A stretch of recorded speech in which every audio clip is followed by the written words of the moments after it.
Welcome to The Elephant in the Room. I'm Jasmine Bowen and you are watching Remake TV. Now, before we get into our very special episode today, we have to remind you about the great contest that we have going on right now. You see that flashing banner, win $10,000, win $500? Well, it's so simple. All you have to do is click on that banner and enter your friend's information. Tell them about the video that you're watching on Remake TV. I mean, you're probably telling them anyway, hey, I watched this great thing today. So why not get paid to do it? Once a month, we will announce a $500 winner, and at the secret end of our contest, we will announce a $10,000 grand prize winner just for telling your friends about the great stuff on Remake TV. So get on that. Now, here in the Elephant in the Room studio, we have Jolene and Sunny, and as you can see, they are a mixed race couple, and that is our topic of conversation today in the Elephant in the Room. Now, guys, it's very good that you can be here today, but actually, in the 1960s, this would have been illegal. Did you know that? Yeah. So tell me your story. I mean, how did you meet? How did this whole thing happen? Well, it kind of started a long time ago. He moved here from India in 7th grade, and I met him. We had grade 8 together, so we became friends in grade 8, and I had a feeling, a connection with him. But even in 7th grade, I saw him in 7th grade, but I didn't know him until 8th grade when we had class together. Okay. But yeah, when we started to get to know each other, like, I just felt something and I couldn't explain it, and I'm like, why does no one else see that he's a great guy and he's real nice? But so I kept it secret throughout the entire year. All right. And when did you start having feelings for Joe? Probably when I finished grade 8, and because after grade 8 we got kind of separated. Okay. She went to a different high school in Cambridge. I went to a different high school in Kitchener. So after that, like, she was probably the best person there in the school for, like, she was really looking out for me.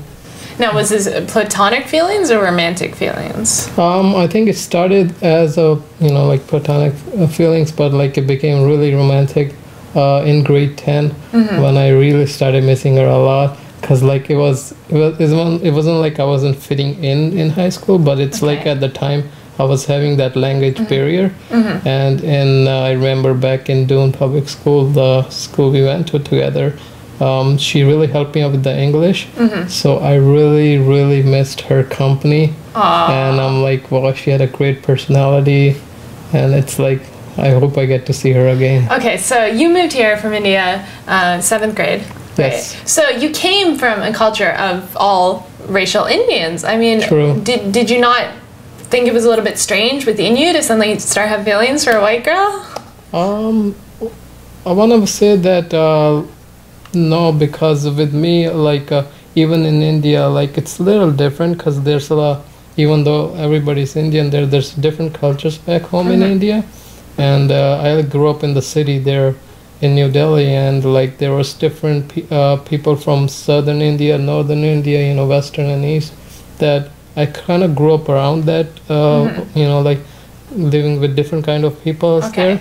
So it wasn't just all racial Indians where you were growing up. Okay. And Joe, I mean, all through your adult life, have you always had feelings for other races, or has it just been everybody, or?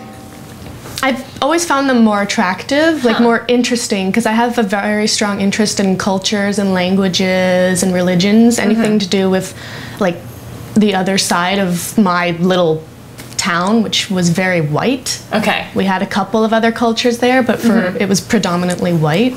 Right. And like I just felt really bored. Really bored? Yeah. In your little white town. I always went to the library, which was across the street from where I lived, and I would always look at books on different cultures and religions, and just out of interest. So it's like they fascinated me. It's like I wanted to get to know them. So this started like very young?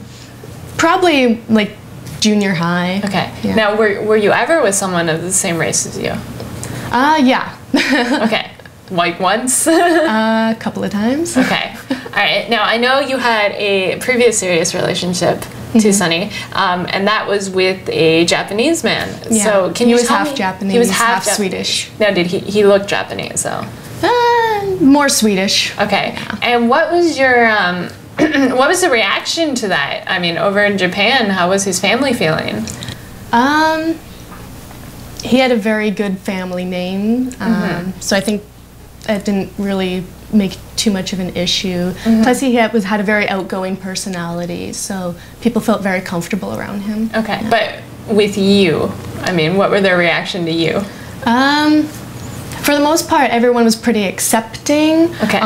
The only issue was probably with his older brother. His older brother was a little, probably protective. But he seemed to be protective of me, so he didn't think the mixed race relationship would work out. Okay. What, did he have a reason for that? It was just, he never really explained it. He didn't really talk to me except once, and he was just very blunt and just said, you know, I don't think it's going to work out. I think you should just move on. Well, I mean, do you think that kind of racial intolerance was a factor in you moving on? I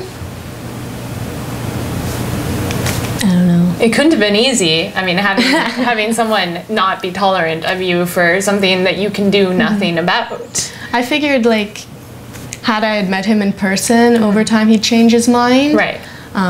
It's just he didn't really get a chance to get to know me. All right, let's go back to you two then, because you two are here now. So, when did you get together, finally? We officially started dating a year and 3 months ago. Okay. But we reconnected about a year and a half ago. Okay, so tell me the reactions. I mean, right off the bat, tell me what was happening. I know more with your family. So, I mean, tell me, what was going on?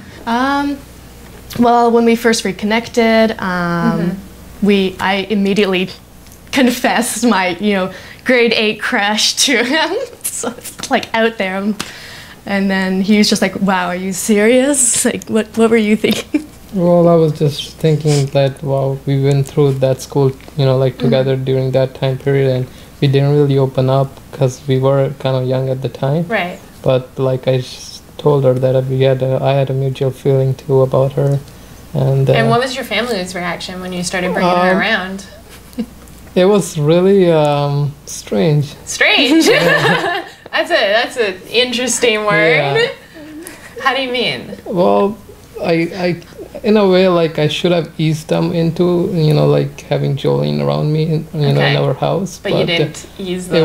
It was a little blunt on my side that, here she is, this is Jolene. Yeah. And so it's like, in the starting, it was a little difficult for, everybody at home. But probably the one person who truly showed support was my younger brother. Okay. And he was there. He's like, okay, if you like her, stick it out, Don't let anybody intimidate you in any way. And, because, he's, even though he's younger than me, he has gone through more relationship than I have prior to Jolene. Right. So it's like, he said that don't worry about anybody else, what they think. If you feel, really passionate about her, just focus your attention onto her rather than anybody else. That's good. There was some acceptance. Now, you come from a culture of arranged marriages, yes, right? Yes. So not only do we have arranged similar race marriages that you're stepping out of, I mean, you're stepping out of the arranged marriage, you're choosing your own bride, and she's not Indian. Right. I mean, that's a big deal. Now, what did your family say about that? Were they unaccepting?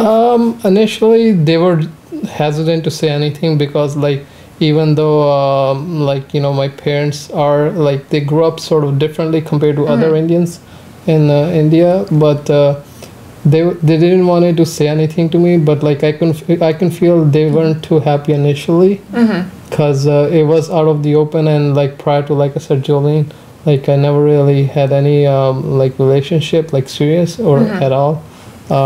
She's she was my first. Aw. Now, Joe, did you feel that coming into Sunny's house the first time? Yeah, it was tense at first because, I'm in a foreign atmosphere and I'm kind of a shy person to begin with, so meeting them was a little intimidating. I didn't expect, they have a different way of greeting each other, and it's, very, warm and welcoming. It's with a hug. Right. So when I went to meet his dad, it was like,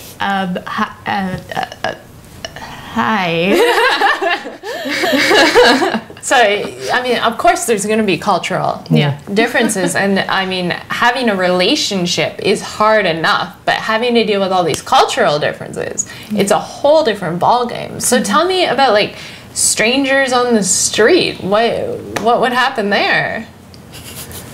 Well, I'll share an example from, like, we live close to Shoppers World. Okay. And time to time we would go inside Shoppers World either for, various reasons. And now you live in a high immigrant area, I think. Yeah, okay.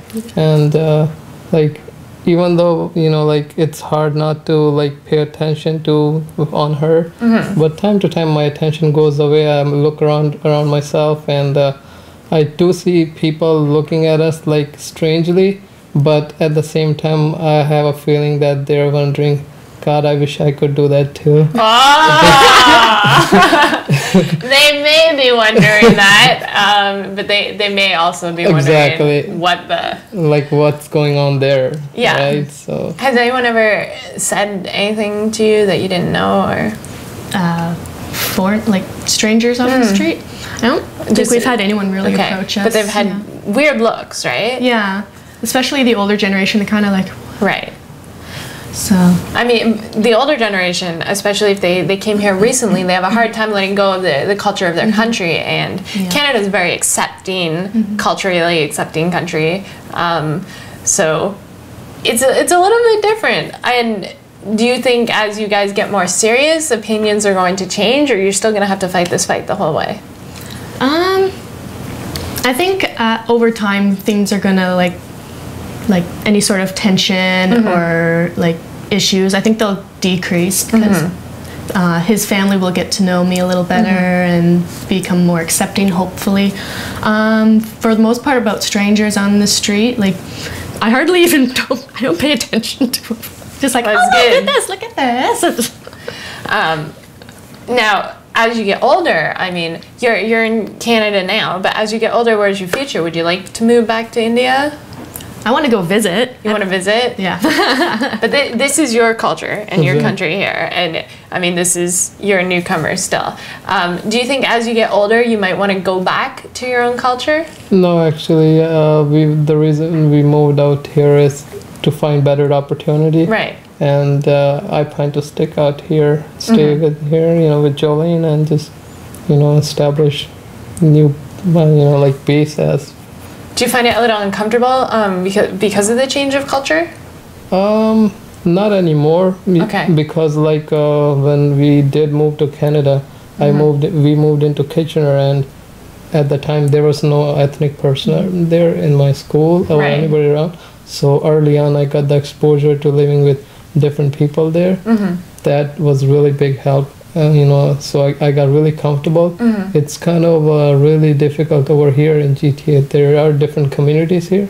So I'm used to living together with, like mostly Western, but in Kitchener. It was a little difficult moving back into Brampton and under this setting, but over time you do get used to, your environment. Now there is, of course, there's a popular theory that as you get older, you want to be more comfortable and you'll start to retreat back into the community that you were born into, a kind of culture. Like as you get older, and if you do move to India, you'll start to miss the Western culture. I mean, how do you feel about that?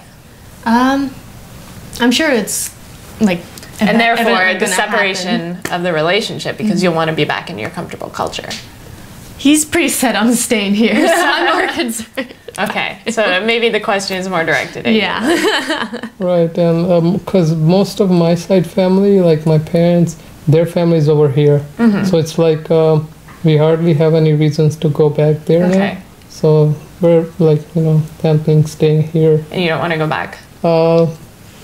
Personally, no, I don't want to go back. Because I like it here. Okay. But now my parents would be a little different. They might want to spend some time back home over there, which they have the, freedom to do it, I guess. I mean, they might possibly want to and want you to go with them, which might be a big issue in itself. It would be, but like I said, with my parents, it's like they're really open about it as to, like, if our choice is to stay here, they're okay with that. Now, tell me about your extended family and what's going on there. It's mostly like nobody has directly said anything to us. Okay. So it's mostly like I'm coming across rumors, but it's like basically they're not comfortable with, you know, like... Now, are they not comfortable with her being Caucasian or with her not being their choice of bride? I think it's a mixture of both. Okay, Yeah. so it's like a double whammy. Yes. Yep. And now you two recently went to a wedding. And tell me what you heard happened at the reception. You have more information on that. Well, it was basically, you know, there were so much stuff happening since there was a wedding there that we kind of got lucky there, as to nobody was really like talking about us. Okay. There was so much other stuff happening there, Right. so I was with his mom the entire time. Yeah. Okay. So they separate the genders, men on one side, women on the other side. So I was with his mom the Was entire that difficult or uncomfortable for you to not be with, I mean, the person you know? Yeah, because I had no idea what was going on. Okay.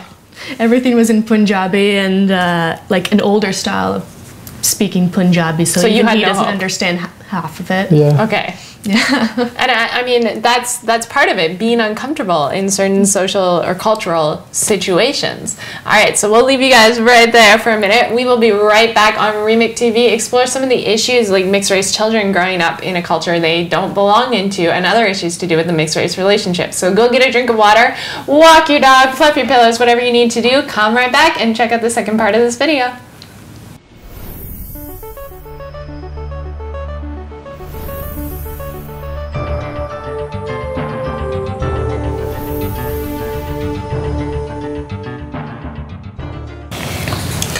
Welcome back to Remix TV. You are watching The Elephant in the Room. I'm Jasmine Bowen, and we're in the studio with Sunny and Joe, and we are talking about, as you can see, mixed race couples. All right, so before the break, we were talking a little bit about wedding reception, what was going on there. I mean, when you get older, when you get into your 40s or 50s, do you always want to be sitting away from your husband?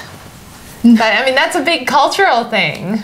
Well, I've only gone to the temple, what, 3 times? Yes. 3 times in the past year and a half, more recently. I think your birthday was the first time, that was in October, and then the wedding, and then another time recent.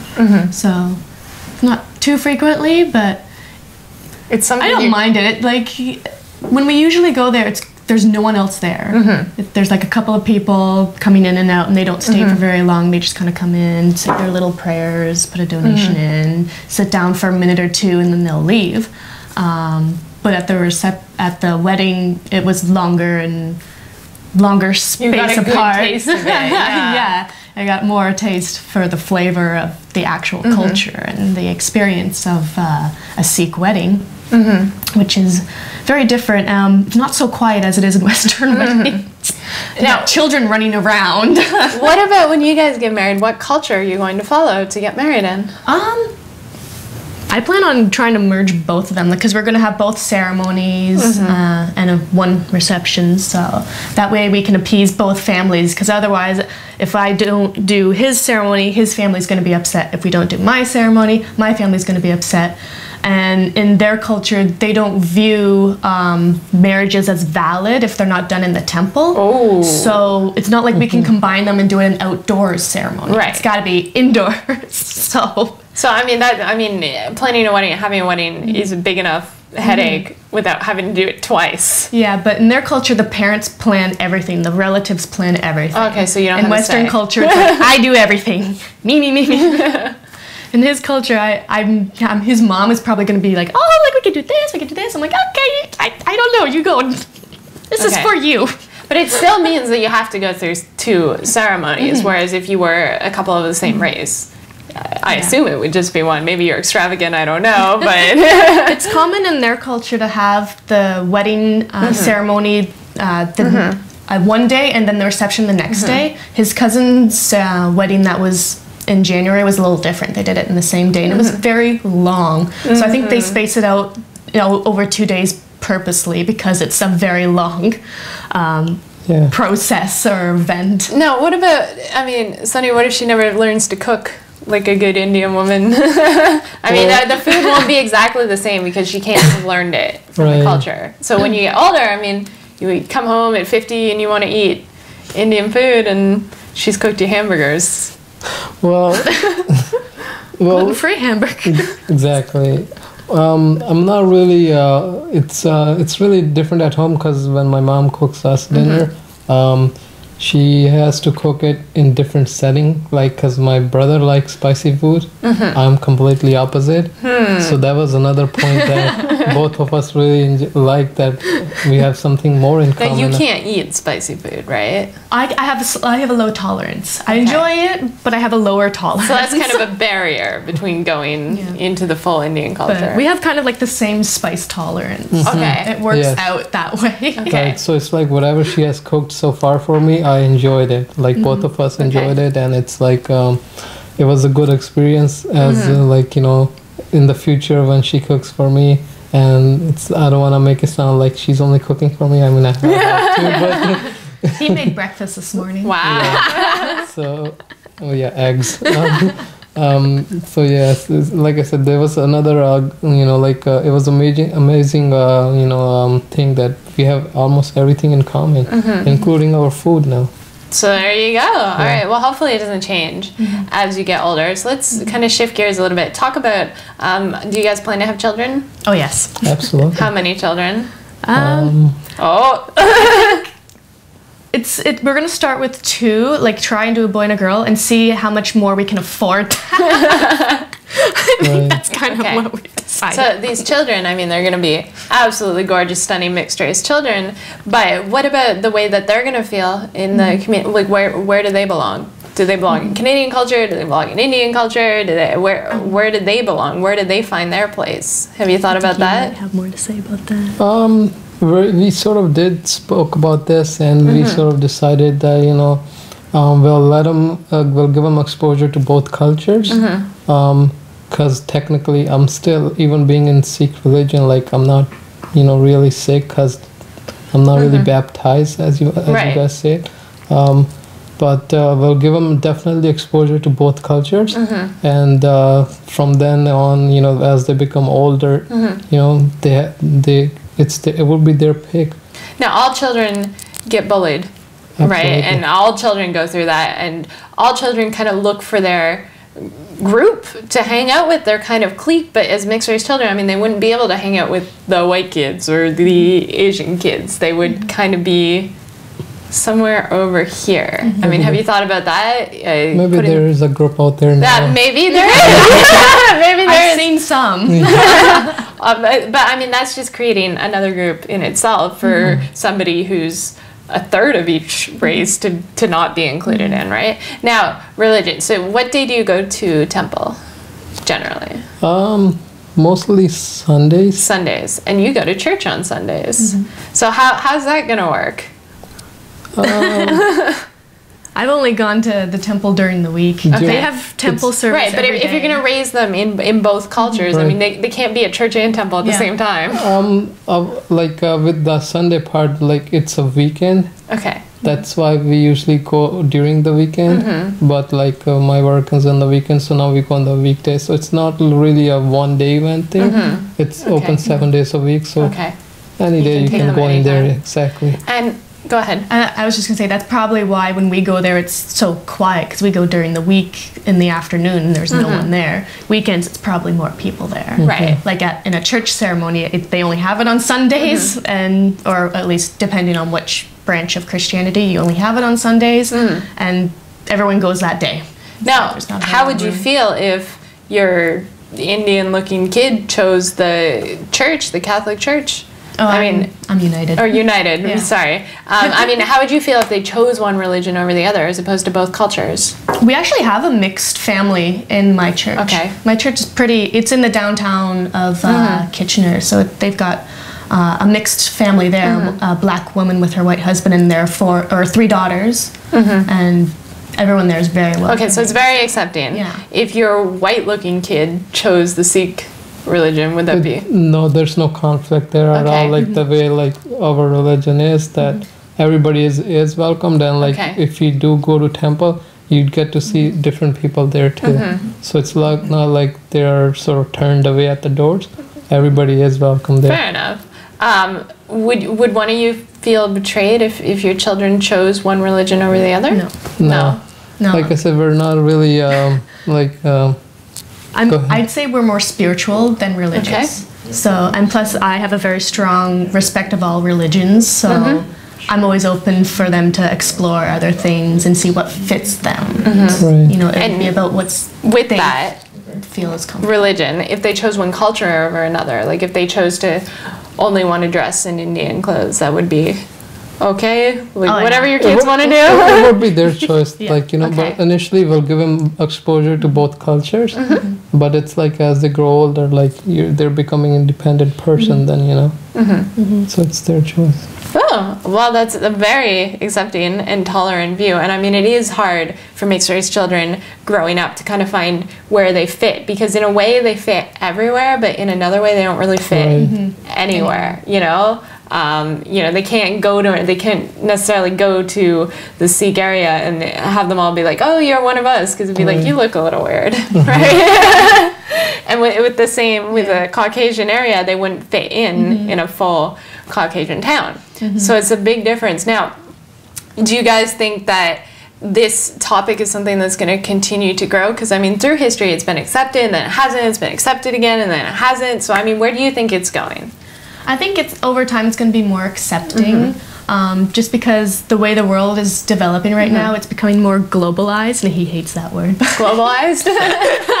What's the politically correct word then? I just like, I don't want to say like I hate it, but it's like I just like different cultures out there. I like to keep them that way. Okay, so it's like, different cultures being different cultures, and not becoming like, you know, one. Well, it sounds a little weird. Then it's like there will be one dominance over everybody else. It sounds just like, one culture, the world, Earth. right. Yeah. I like having the uniqueness of like different types of people. Like like I said earlier, like I find it interesting and fascinating. I want to know more. If everyone is kind of like all accepting melting pot, like what happened? What happened you to the lose all the other uniqueness? cultures. Exactly, right. Right? Yeah. So you don't So want for people to me- be accepting? No, like I do, but it's like at the same time I don't want it to be just sort of like I guess I want to say I don't want people to be ignorant. I want them to accept different views, different cultures, different religions, accept it in a way for the values and the uniqueness that it brings to each group of people. But not try to merge it all together in one sloppy little ball and expect everyone to get along. Okay. Exactly. Okay. Now, I think it's over time it's going to be more accepting, just because the way the world is developing right now, it's becoming more globalized, and he hates that word. globalized?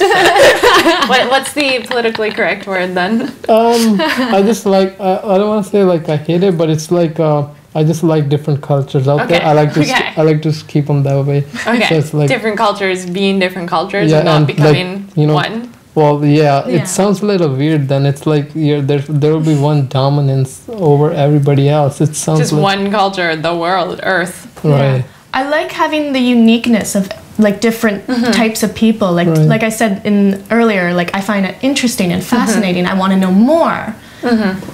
If everyone is kind of like all accepting melting pot, like what happened? What happened you to the lose all the other uniqueness? cultures. Exactly, right. Right? Yeah. So you don't So want for people to me- be accepting? No, like I do, but it's like at the same time I don't want it to be just sort of like I guess I want to say I don't want people to be ignorant. I want them to accept different views, different cultures, different religions, accept it in a way for the values and the uniqueness that it brings to each group of people. But not try to merge it all together in one sloppy little ball and expect everyone to get along. Okay. Exactly. Okay. Now, in the 1940s, during World War II, during the Holocaust, along with the Jews and the homosexuals, mixed-race couples were also prosecuted. And mixed-race marriage was not allowed in America until 1967. In the case of Loving versus Virginia, the mixed-race couple who actually went and fought the law. I mean, how does it feel knowing that it's that recent? As of maybe 70 years ago, you would have been killed for what you're doing here today. It's kind of amazing, really. It is amazing. I mean, like, it's great. I like that everyone is, I guess, tolerant, you know. becoming more tolerant. They're modernizing their views. Because back then, like, it was a very, you know, boxed in view. No one could think outside the box because they didn't have the exposure of being in other cultures. These days, anyone can hop on a plane and fly to the other side of the world and go, oh, well, let's go do this and visit the Taj Mahal, and tomorrow we'll go to Tokyo. And But now, I mean, even though in Canada is a very accepting place, there are still places in the world where it's not acceptable. I mean, there are places in, I believe, Tanzania, where if you wanted to live there, Joe, you would have to pay a white tax to live there. So there are still places where it's unaccepting. And kind of, what advice do you have to couples who are not as lucky as you to live in an accepting culture? I mean, what would you say to them? What advice would you give to them? Try and keep an open mind, because it's, even though other people around you may not have an open mind, there's no reason why you can't keep an open mind. Okay. There's no reason why both parties need to be ignorant. If it's one party that's ignorant, then, you know, that's their problem that they need to overcome over time. There's no reason for you to also stay in that same frame of mind. Okay. And Sunny, do you have anything to add just in closing? I would just mirror that, you know, like, you know, definitely that don't let anybody intimidate you. That's coming out of my brother's mouth. Just, you know, be good to each other, you know, respect each other, love each other. Don't forget to do that. That's coming from your uncle. And that's important in any relationship. Exactly, absolutely. Right? So it's like, that should be primary thing in your relationship. Everything else is secondary. Just keep it that way.